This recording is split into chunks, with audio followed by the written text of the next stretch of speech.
You are watching a live rendition of the Botetourt County Resolutions, sponsored by the Bank of Botetourt, the #1 bank in Virginia, ranked by Forbes.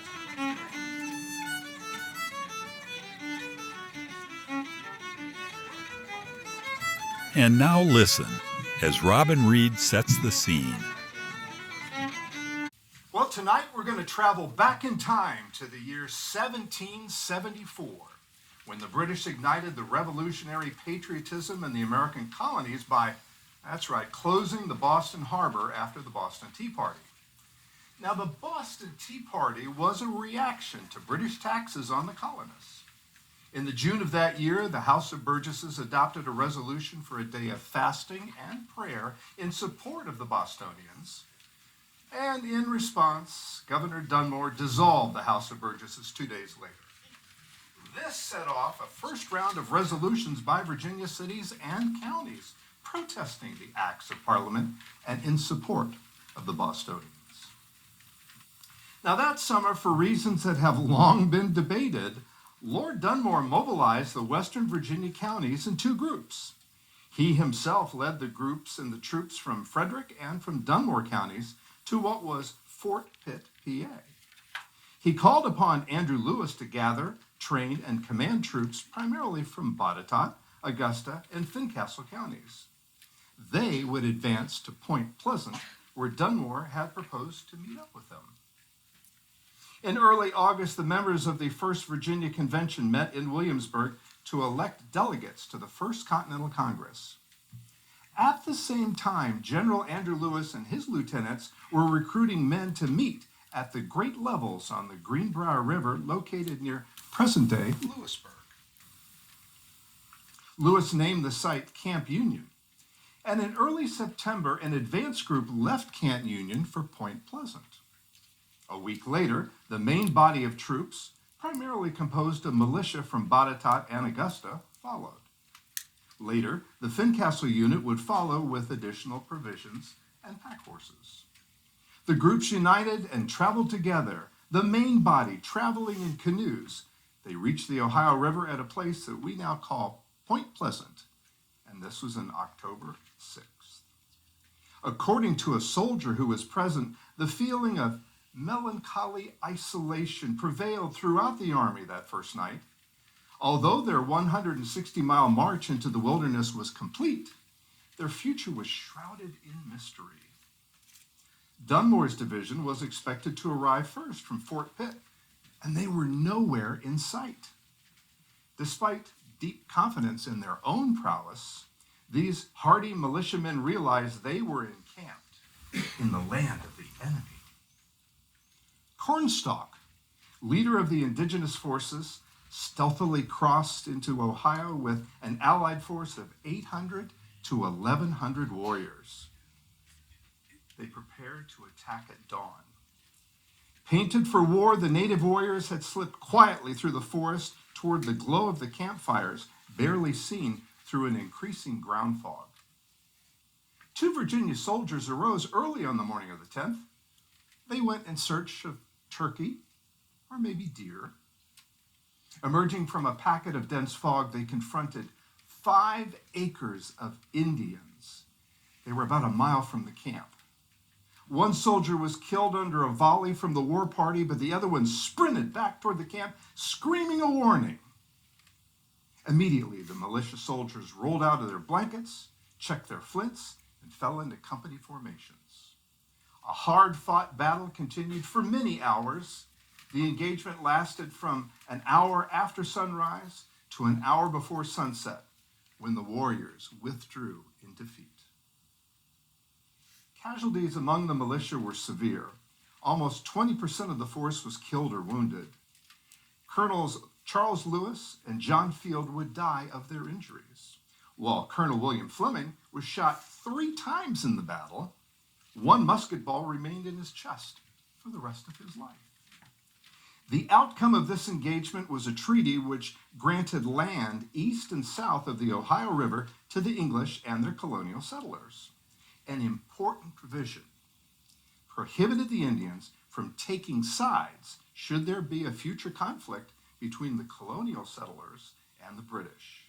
And this proved to be extremely beneficial to the upcoming American Revolution, as it kept the colonists from having to fight a war on two fronts. The militiamen returned home and turned their attention to British oppression and the state of relations with the mother country. This in turn led to a second round of resolutions beginning with Fincastle County in January of 1775. Following the lead of most other Virginia counties and their compatriots in Fincastle County, the freeholders of Botetourt County wrote their own resolutions. They instructed Andrew Lewis and John Bowyer how to represent them at the Second Virginia Convention to be held at St. John's Church in Richmond on March the 20th. These resolutions were published in Williamsburg in the Virginia Gazette on March the 11th, 1775. Let's now hear from John May, the first clerk of Botetourt County, who is talking with Andrew Lewis and John Bowyer. John May will be reading to them the Botetourt Resolutions as they were written. The Botetourt Resolutions, March 11, 1775, to Colonel Andrew Lewis and Mr. John Bowyer. Gentlemen, for your past service, you have our thanks, and we presume it is all the reward you desire. And as we have again committed you the greatest trust, we can confer that of appearing for us in the great council of the colony. We think it is expedient you hear our sentiments at this important juncture.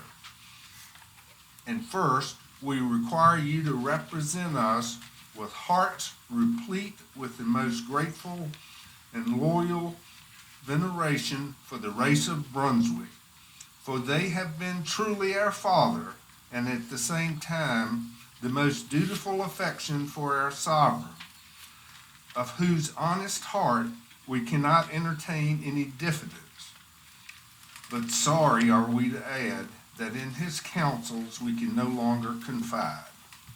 A set of miscreants, unworthy to administer the law of Britain's empire, have been permitted impiously to sway. How unjustly, cruelly, and tyrannically they have invaded our rights. We only say, and we assert it with pride, that the subjects of Britain are one, and when the honest men of Boston, who broke no law, has had their property wrested from them, the hunter on the Allegheny must take the alarm. And as a freeman of America, he will fly to his representatives and thus instruct them.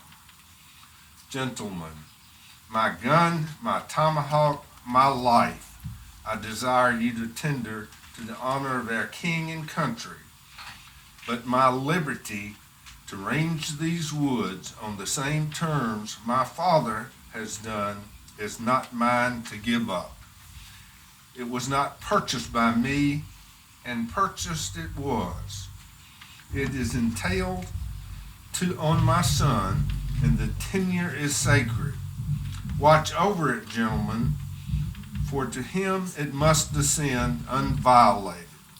If my arm can defend it, it will. But if not, if wicked power is permitted to prevail against me, the original purchase was blood, and mine shall seal the surrender. That our countrymen and the world may know our disposition, we choose that this be published. And we have one request to add, that is, that the sons of worth and freedom who appeared for us in Philadelphia will accept their most ardent, grateful acknowledgments, and we hereby pledge them our faith that we will religiously observe their resolutions and obey their instructions in contempt of our power and temporary interest. And should the measures they have wisely calculated for our relief fail, we shall stand prepared for every contingency. We are, gentlemen, your dutiful freeholders of Botetourt. Good luck in your travels over the mail. Yes, it will be our honor to serve.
The scene now shifts to St. John's Episcopal Church in Richmond, where delegates from across the colony are gathering to discuss the way forward given the events of the day. They are meeting in Richmond rather than in Williamsburg, as Governor Dunmore has made it problematic to convene in the capital. This is the gathering that we now call the Second Virginia Convention.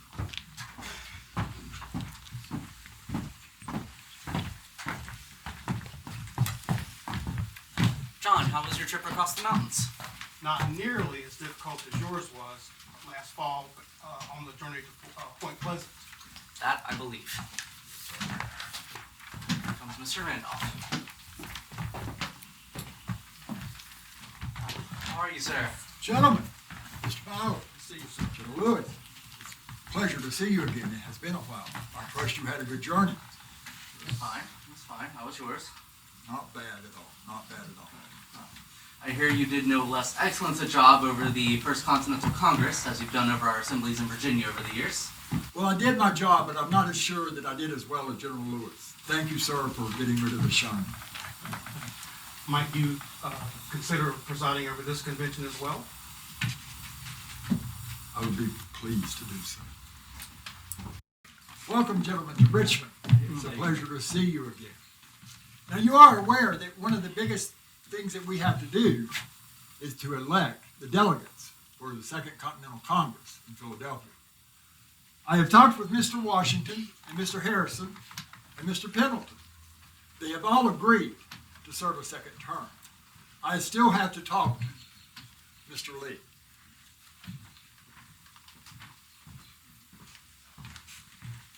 Good day, gentlemen.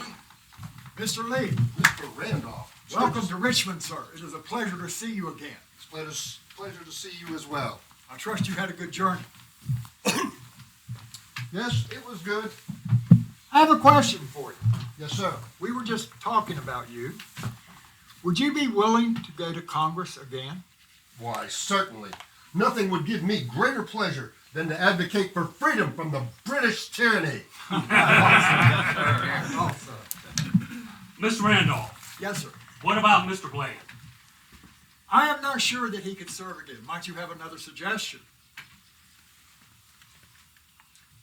How about young Tom Jefferson? Tom Jefferson. That is an excellent idea. And I'm sure he will say yes because he's my cousin.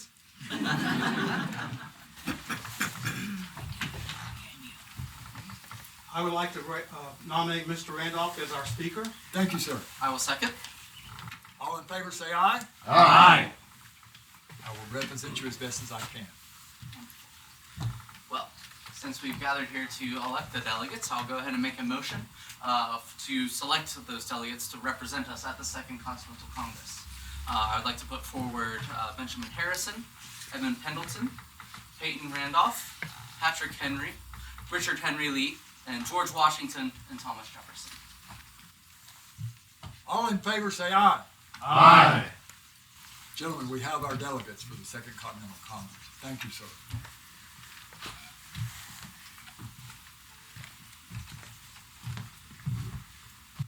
And now they're standing around, they're conversing, lot of things have happened here. And Mr. Henry has been taking and talking for some time in front of the delegates. He appears to be very passionate.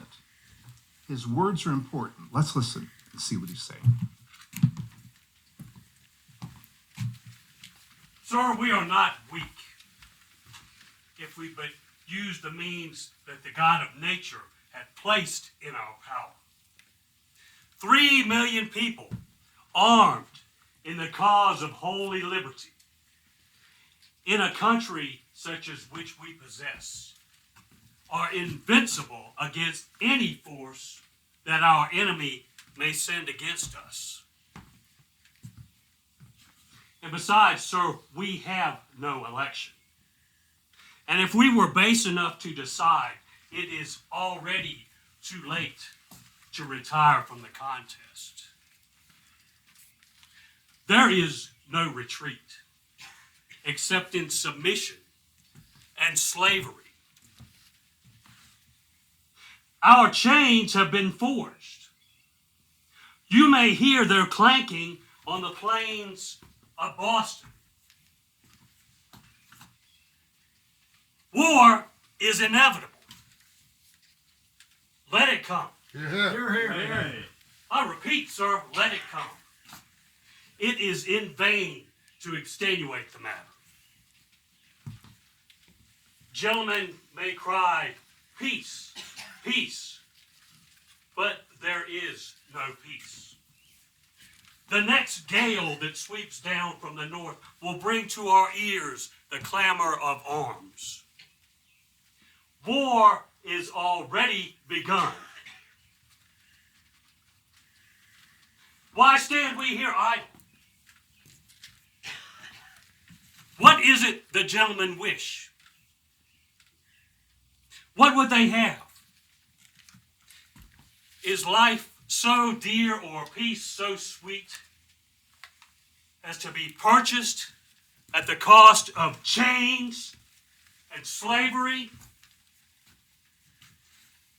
Forbid it, Almighty God.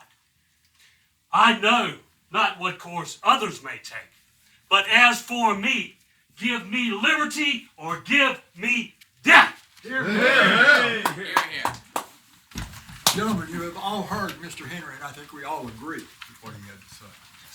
I would like to make a motion, actually, that we tell our delegates to give these sentiments at the Continental Congress. That we adopt these as our sentiments here in Virginia. All of those in favor say aye. Aye. Opposed, nay. Motion is passed, sir.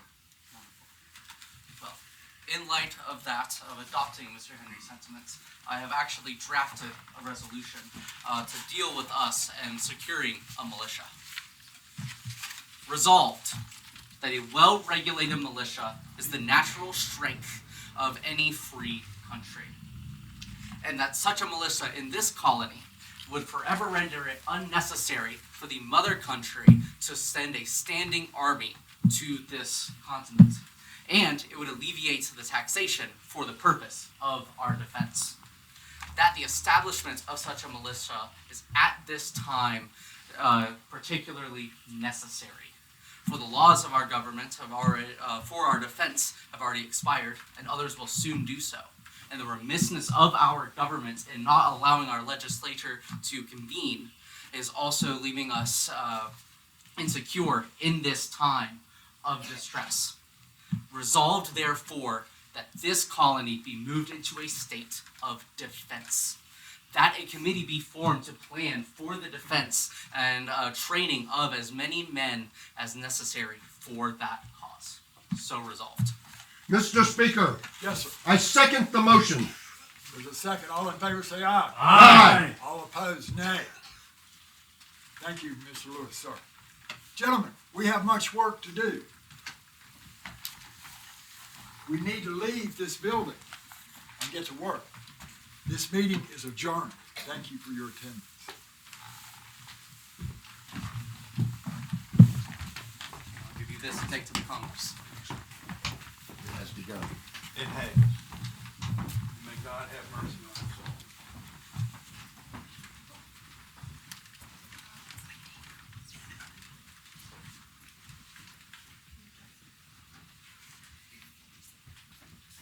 Those instructions given in the Botetourt Resolutions echoed the sentiments that grew from local seeds of discontent with the British Parliament and which led to the actions that founded our nation.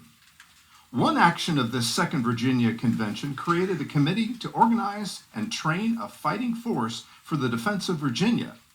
This included a committee of Andrew Lewis of Botetourt County and William Christian of Fincastle County. Virginia's delegation to the Second Continental Congress provided essential leadership. Peyton Randolph was elected a president, a position he had served in the First Continental Congress. It was during this Second Congress that George Washington was elected Commander-in-Chief of the Continental Army, thus being known as the Sword of the Revolution. Thomas Jefferson was appointed to a committee to draft a Declaration of Independence, and he became its principal writer, so he was known as the pen of the Revolution. Patrick Henry's oratory was inspirational in the cause of freedom. He is known as the voice of the Revolution. Without these historic ancestors, our country that we know would not exist today.